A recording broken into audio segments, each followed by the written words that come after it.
Radio city 91.1 પર હું છું હર્ષિલ.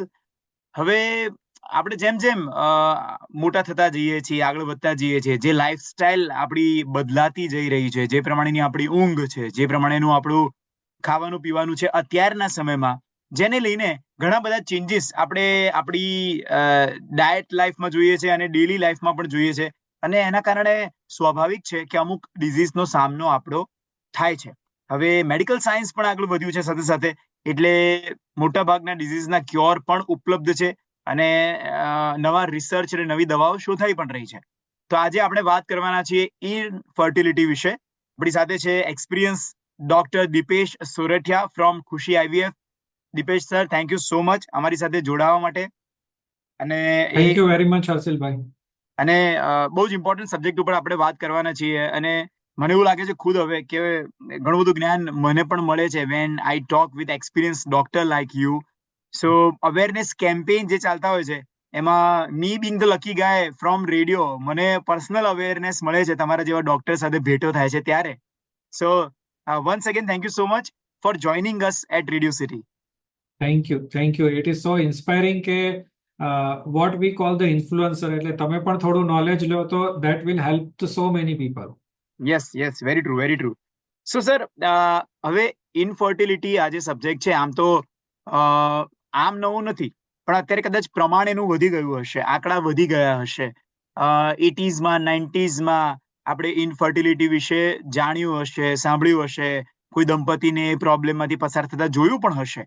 પણ આ જે 21st સેન્ચુરી છે અને ખાસ કરીને આ જે છેલ્લા 5-10 વર્ષનો જે સમયગાળો છે એમાં નંબર્સ વધતા આપણે જોયા છે. સો મારે તમને એ પૂછવું છે કે આ ઇનફર્ટિલિટીના ઇશ્યુનું ભારણ ભારતમાં કેટલું છે, એટલે કેટલા લોકો સમસ્યાથી પીડાઈ રહ્યા છે અને what numbers if you have.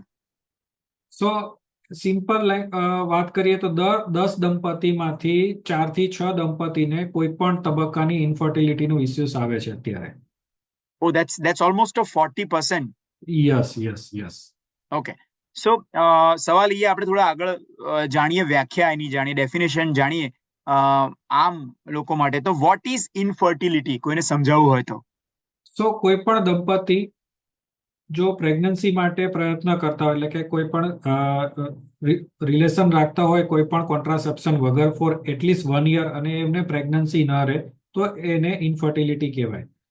હવે એમાં જો ફિમેલની એજ 35 યર્સ કરતા વધારે હોય તો એ 6 મહિના, વર્ષનો ગાળો 6 મહિના થઈ જાય. જી જી. અને સર, શું આમ આને કોમન પ્રોબ્લેમ કહેવાય? યસ.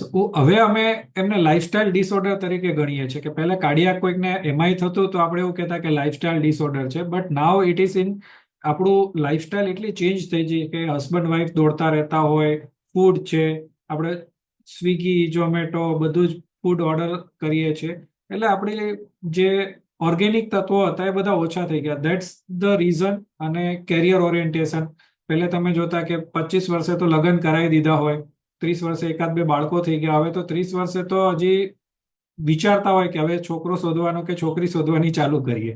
એટલે this are the demographics are changing every day. That's the reason. અને સર, આમ તો આપણે નાનપણથી જોયું છે અને આપણે અમુક રૂઢિચુસ્ત ફેમિલીમાં જોયું પણ હોય કે જ્યારે ઇનફર્ટિલિટીનો પ્રોબ્લેમ હોય ત્યારે સૌથી પહેલા દોષનો ટોપલો ફિમેલ ઉપર આવે. તો શું આ ફક્ત ફિમેલ રિલેટેડ ઇશ્યુ છે? જરા પણ નહીં. હજી આજની તારીખે અમારી જોડે 50% દંપતીઓ એવા આવતા હશે કે જેમાં વાઈફ આવે, એમના મધર ઇન લો કે ફાધર ઇન લો અથવા તો એમના પેરેન્ટ્સ આવતા હોય કે ભાઈ અમને બાળક નથી રહેતું, મેરેજના ઘણા વર્ષ થઈ ગયા છે. હસબન્ડ સેકન્ડ થર્ડ વિઝિટે ઇન્ટ્રોડ્યુસ થતા હોય કે ના હવે લાવો લાવો હસબન્ડને, ત્યારે પણ 50% જે કપલ્સ હોય એમાં મેલ રિલેટેડ ઇસ્યુઝ અત્યારે જોવા મળતા હોય છે. યસ. એટલે અને પાછું it is the disease of mail and female both. અને એક સમય હતો જ્યારે આવું કઈ ઇનફર્ટિલિટીનો ઇશ્યુ હોય તો વુમનના માથે દોષનો ટોપલો હોય, પણ જો પુરુષનું નામ આવે તો એ પાછું છુપાડવામાં આવે. યસ, એટલે એના સેકન્ડ મેરેજ માટે વિચારતા બહુ વર્ષો પહેલા રૂઢિચુસ્ત વેરી ટ્રુ, ફેમિલીમાં. Very true. થેન્કફુલી હવે આપણે એક્સેપ્ટ કરતા થયા છીએ અને થેન્કફુલી આઈવીએફ જેવી ટ્રીટમેન્ટ્સ પણ છે જે આપણને હેલ્પ કરે છે. સો ઇનફર્ટિલિટીના કારણ વિશે આપણે સમજવા માંગીએ તો what is the cause of infertility? તો મેઇનલી બે રીઝનમાં આપણે ડિવાઈડ કરીએ કે ફિમેલ અને મેલ પાર્ટનર. બરોબર છે. તો ફિમેલ પાર્ટનરમાં એમને ટ્યુબ્સ બ્લોક હોય, એમના એગ્સ પ્રોપરલી ન બનતા હોય, કે એન્ડોમેટ્રોસિસ કે પીસીઓએસ કરીને કોઈ પણ પરિસ્થિતિ હોય, આ કોમન કારણો છે. મેલમાં જ્યારે જોવા જઈએ તો સિમેન્ટનો કાઉન્ટ ઓછો હોય, અથવા તો મોટિલિટી ઓછી હોય, અથવા ઘણા બધા મેલ્સ અમારી જોડે આવતા કે એમનો સિમેન્ટનો કાઉન્ટ જ 0 હોય, હમ એટલે હમ 0 નીલ્સ. તો આ અત્યારના કોમન ફેક્ટર્સ છે જે જોવા મળતા હોય છે અમને, યસ. સ્પેશિયલી પીસીઓએસ અને એન્ડોમેટ્રોસિસ. અને એક ખાસ હવે જે લાસ્ટ 5-7 વર્ષમાં અમે જોવા મળતા હોઈએ છે ફિમેલમાં, એ લો એમએચ, એટલે કે એમનું એગ રિઝર્વ હોય, જે કોઈ 25-30 યર્સની એજ પ્રમાણેનું હોવું જોઈએ, એના કરતા they are suffering with very law reserve. એટલે કે જે 40 યર્સનું હોય એક્સની સંખ્યા, એ એમનામાં 25-30 યર્સે જોવા મળે છે. That's the trend is changing. Oh, એટલે જેવો એજિંગ ઇશ્યુ એક હોય છે, નાની ઉંમરે તમે યસ, હવે મોટી ઉંમરના પ્રોબ્લેમો નાની ઉંમરે જોવા મળે છે. Yes yes yes, very true. That's a risky thing. When should a couple consider કે ભાઈ હવે આપણે આને કંઈક પ્રોબ્લેમ છે આપણા બંનેમાંથી એકમાં, તો આપણે બતાવવા માટે જઈએ, એને ઇવેલ્યુએટ કરવા માટે જઈએ, એવું કયા તબક્કે સમજવું જોઈએ એમણે? સો આઈડિયલી હર્ષિલભાઈ, હવે એક પહેલે કોન્સેપ્ટ નતો, એને અમે પ્રી કન્સેપ્શનલ કાઉન્સિલિંગ કહેતા હોય છે, કે એની કપલ જ્યારે પણ પ્રેગ્નન્સીનું પ્લાન કરતા હોય તો દે જી. Should meet the doctor and hmm they should evaluate for the basic fertility investigation, કે ભાઈ સીમેન કરાવે, એક યુએસજી કરાવે, વાઇફના કોઈ રિપોર્ટ્સની જરૂર હોય તો એ આઈડિયલી કરાવવું જોઈએ. જો કપલ એ જી. ન કરાવતા હોય પણ 1 વર્ષ એ પ્રયત્ન કરે પોતાની જાતે અને પ્રેગ્નન્સી ન રહે, તો that couple should go to the fertility specialist for the further evaluation. અને સર, આપે હમણાં વાતે કર્યું કે 50% મેલ ફર્ટિલિટીના પણ ઇશ્યુ છે, તો what is the reason behind that કે મેલ ઇનફર્ટિલિટી રાધર નો રાઇઝ કેમ છે? લુક, બે ત્રણ વસ્તુઓ છે કે જે તમે લાસ્ટ લગભગ 20-25 વર્ષના ટ્રેન્ડ્સ જોશો, તો એમાં સ્પર્મ કાઉન્ટ ઓવરઓલ વર્લ્ડમાં જ ઓછો થતો જાય છે. અચ્છા, okay. So there is trend is going for the low sperm count. જે WHO, world health organization, every few years they give the normal sperm analysis, તમારે એની વેલ્યુ રેફરન્સ રેન્જ આપતા હોય છે. તો હમ એની ગ્રેજ્યુઅલી વેલ્યુઝ ઓછી થતી જાય છે. મોર્ફોલોજી હોય એની પણ વેલ્યુઝ ઓછી થતી જાય છે જેમ જેમ નવા વર્ઝન્સ આવતા જાય. So there is a declining trend of the semen count. Hmm hmm બીજું, લાઇફસ્ટાઇલ ચેન્જીસ, પૂરતી ઊંઘ નહીં, સ્ટ્રેસ, પ્રોપર ન્યુટ્રિશન ન મળતું હોય, આ ઘણા બધા ફેક્ટર્સ છે જે અત્યારે મેલ ઇનફર્ટિલિટી ઉપર કોન્સન્ટ્રેટ કરે છે. અને શું દીપેશ સર, તમને એવું લાગે છે કે આની ઉપર અવેરનેસ છે પુરુષોમાં, ખાસ કરીને ઇન્ડિયામાં, ઇનફર્ટિલિટી ઉપર? Very poor awareness. હમ એ લોકો બેઝિકલી કેવું હોય કે ફિમેલમાં કંઈ ઇસ્યુ હોય તો they are ready to accept કે ના પ્રોબ્લેમ છે, તો yes. They are ready to correct. But જ્યારે એવું કહેવામાં આવે કે તમારો સ્પર્મનો કાઉન્ટ ઓછો છે, કે તમારી મોટિલિટી ઓછી છે, કે સ્પર્મનો કાઉન્ટ 0 છે, કે હમ વોટ આર ધ ઓપ્શન્સ, તો દે વિલ હેઝિટેટ ટુ એક્સેપ્ટ કે આ મને પ્રોબ્લેમ છે. જી. અ, એ થોડો સમય ફર્યા કરશે, અને એ દરમિયાન વાઇફની એજ વધતી જશે, એટલે બીજા પણ પ્રોબ્લેમ્સ એડ થતા જતા હોય છે. એટલે વેરી હમ પુઅર અવેરનેસ. સો તમને લાગે છે કે એ અવેરનેસ વધારવા માટેના ઘણા બધા મહેનત અને પ્રયત્નો કરવાની અત્યારે જરૂર છે પુરુષોમાં, ખાસ કરીને, જેવી રીતે તમે કહ્યું કે સ્વીકાર નથી એ લોકોને? ડેફિનેટલી. એટલે અમે ઘણા બધા ફર્ટિલિટી સ્પેશિયાલિસ્ટ જ્યારે ભેગા થઈએ તો એવું કહીએ કે જ્યારે કપલમાં મેલ ઇનફર્ટિલિટી હોય ને, it start with male infertility hmm અને it end with the female infertility. Hmm એટલે હમ કે હમ એની ટ્રીટમેન્ટ તો ન થતા એ લોકો એક જ્યારે ડિસિઝન ઉપર પહોંચે ત્યારે ફિમેલને બીજા ફેક્ટર્સ એડ થઈ ગયા હોય, એટલે એ હમ એમના માટે વધારે ડિપ્રેશન થઈ જાય. Yes, very true. સો 5 મુખ્ય કારણ તમે, આમ તો તમે મને ઘણા બધા કારણો કીધા, પણ 5 મુખ્ય કારણ કયા છે જે દરેક પુરુષે ધ્યાન રાખવા જોઈએ, જે અબાઉટ ટુ ગેટ મેરિડ હોય, યા તો ફિર અત્યારે પ્લાનિંગ સ્ટેજમાં હોય કે ભાઈ ફેમિલી પ્લાનિંગમાં આગળ વધવું છે, તો કયા 5 મુખ્ય વસ્તુ ધ્યાનમાં રાખવી જોઈએ એમને? જો કોઈ પણ કપલ પ્રેગ્નન્સી માટે પ્લાન કરતું હોય તો that should evaluate the female માટે આપણે વાત કરીએ તો 3 ફેક્ટર, કે એમની યુટ્રસ બરોબર છે કે નહીં, એમના અમુક હોર્મોન્સના લેવલ જેવું કે એએમએચ લેવલ છે, થાઇરોઇડ લેવલ છે, પ્રોલેક્ટિન લેવલ આ નોર્મલ છે કે નહીં, હમ અને એમને પ્રીનેટલ વિટામિન એટલે કે જે ફોલિક એસિડ કહેવાતું હોય છે એ લેવું ચાલુ કરવું જોઈએ. અને હમ વિટામિન ડી ખાસ, હમ કારણ કે આપણા ઇન્ડિયામાં આઈડિયલી વિટામિન ડી ની ડેફિશિયન્સી ન હોવી જોઈએ, પણ આપણે ક્યારે તડકો લેવા તો જતા જ નથી. Yes yes. બરાબર. સેમ હસબન્ડે પણ પ્રીનેટલ્સ વિટામિન અને વિટામિન ડી લેવું જોઈએ અને એમને એક સિમ્પલ સારો ટેસ્ટ સિમેન્ટનો રિપોર્ટ કરાવવો જોઈએ. જો આ બધા ટેસ્ટ નોર્મલ આવે તો એમના માટેની ફર્ટિલિટીની જર્ની એટલે પેરેન્ટહુડ પહોંચવાની જર્ની બહુ સિમ્પલ થઈ જતી હોય છે. હા, એટલે આમ જોવા જઈએ તો આટલું આ પ્રિકોશનરી મેજર્સ છે એને લઈ લઈએ તો આપણને ખ્યાલ આવી જાય. યસ યસ, યસ યસ આપણે વેરી બધા હેલ્થ ચેકઅપ્સ તો હવે કરાવતા જ રહીએ છીએ, તો આ એક yes, pre pregnancy health checkup કહેવાય છે. Yes, very true. So symptoms, જો મેલ ઇનફર્ટિલિટી હોય તો કોઈ એવા સિમ્ટમ્સ કે લક્ષણો ખરા જેનાથી ખબર પડે કે પુરુષોએ ધ્યાન રાખવું જોઈએ કે ભાઈ આ વસ્તુ આને રિલેટેડ હોઈ શકે છે? સો યુઝ્યુઅલી 90% કેસીસમાં કોઈ એવું લક્ષણ ન મળે કે ભાઈ એમનો સ્પર્મનો કાઉન્ટ ઓછો હશે કે વધારે હશે. 10% એવા હોય પુરુષ કે જેમને ઘણી વખત નાનપણમાં ગોટીમાં કોઈ સર્જરી થઈ હોય કે નીચે કોઈ સર્જરી થઈ હોય, એવા પોઝિટિવ ફેક્ટર હોય તો they are should do the semen earlier. But 90%માં તમને કોઈ એવા સિમ્ટમ્સ જોવા મળશે નહીં. એ પહેલી વખત જ્યારે ફર્ટિલિટી ક્લિનિકમાં સિમેન એનાલિસિસ કરાવવા જાય ત્યારે જ શોકિંગ ન્યૂઝ મળે એટલે એમને. યસ. અને આપણા ત્યાં તો ઘણું બધું કહેવાયું છે કે મુસલી લઈ લે ને અશ્વગંધા લઈ લે ને બધું, તો એનાથી બૂસ્ટ થશે fertility. You know So, what so, kind of advertisement where you get. so if you go on the any social media page or anything and you write the to boost this one, you get 100 of advertisement. Yes, very true. So but what should be the practices or what should be the thing જે fertility boost કરવા માટે પુરુષો ધ્યાનમાં રાખવી જોઈએ? તો good nutrition, rich in vitamin C એટલે antioxidants diet જે થોડો વધારે લેવો જોઈએ. જી. લોંગ ટર્મ બેઠા ન રહેવું જોઈએ. હમ. ઓબેસિટી હોય તો એ ઓબેસિટી માટેના પ્રયત્નો કરવા જોઈએ, કારણ કે obesity and male fertility are the correlate. અને અને ગરમ પાણીથી બધાને બહુ નાહવાની ટેવ હોય. જી. સ્ક્રોટમમાં એટલે કે જે ટેસ્ટિક્યુલર સ્પર્મનું પ્રોડક્શન થતું હોય, it is very sensitive to temperature. એટલે ઘણા લોકોને બહુ જ ગરમ પાણીથી હોટ શાવર લેવાની ટેવ હોય તો એ એવોઇડ કરવી જોઈએ. ઓકે. અને we usually ask them to have the boxer, એટલે ટેમ્પરેચર મેન્ટેન રહે. This are the routine precaution they can add in their life. Okay. એટલે એક સપોર્ટ સિસ્ટમ રહે તમારી ફર્ટિલિટી માટે. યસ. અને સર, હવે ટ્રીટમેન્ટ્સની વાત કરીએ તો કયા પ્રકારના ટેસ્ટ કરવામાં આવે છે અને ડાયગ્નોઝ મેલ ઇનફર્ટિલિટીને કેવી રીતે કરવામાં આવે છે? સો લુક, જ્યારે પણ અમે સિમેન એનાલિસિસ એટલે કે મેલ ઇન્ફર્ટિલિટી ઇઝ, જ્યારે કોઈ couple, we don't take the male or female as a separate patient.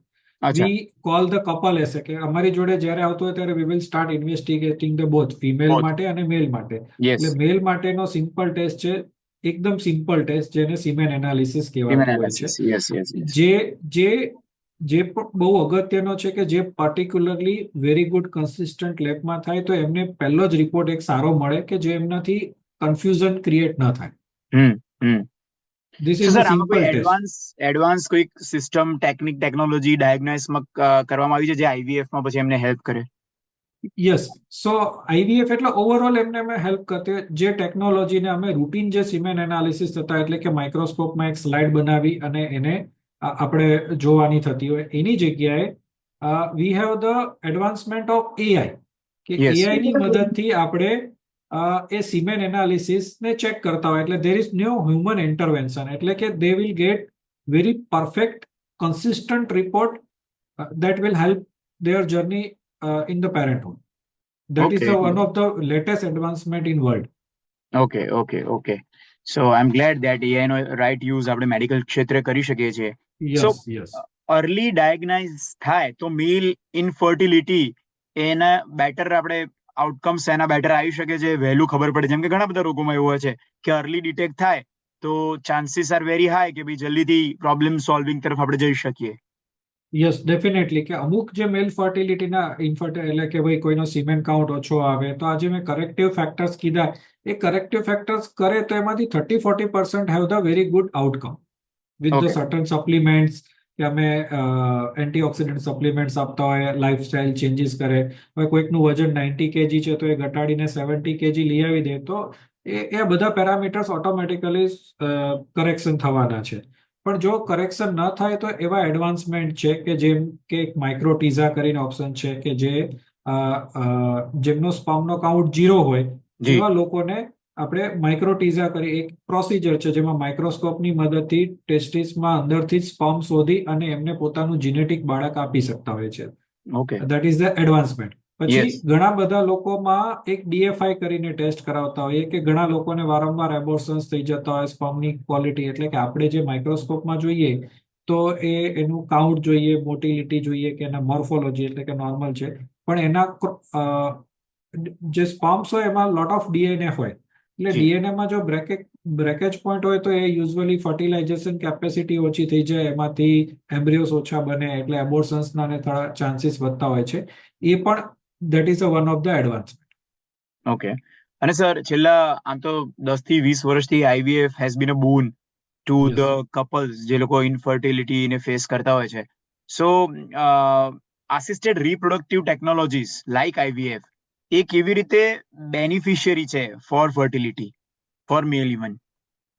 તો મેલ ફર્ટિલિટી માટે it is a one of the choice, એવું કહી ઓકે. શકાય કે ભાઈ હવે નેચરલ જે ફર્ટિલાઇઝેશન પ્રોસેસ હોય that require certain number of sperm, okay. Motility એટલે કાઉન્ટ અને મોટિલિટી. હવે યસ. કોઈકનો નોર્મલ સપોઝ કાઉન્ટ જોઈએ છે 15 મિલિયન અને મોટિલિટી આપણે જોઈએ છે 40% જેટલી. હવે કોઈકનું 1 મિલિયન જ કાઉન્ટ હોય અને 5% જ મોટિલિટી હોય તો એમને નેચરલ પ્રેગ્નન્સી રહેવાય બહુ જ નેક્સ્ટ ટુ પોસિબલ છે. તો એની જગ્યાએ જ્યારે આઈવીએફમાં એક ઇક્સી કરીને પદ્ધતિ હોય કે જેમાં જેટલા સ્પર્મ્સ હોય એ લઈ એમાંથી હેલ્થી સ્પર્મ સિલેક્ટ કરી અને એ ડાયરેક્ટ એક્સમાં જ મૂકવામાં આવે, એટલે they have their genetic child. સો આ એ એમના માટે એકદમ ગુણ છે. This is a treatment of choice. Yes, yes. Sir female eggs ને સ્ટોર કરાવી શકે છે, તો શું મેલ સ્પર્મ જે ડોનેટ થાય છે પણ એને પણ સ્ટોર કરી શકાય કે એવું કંઈ ખરું?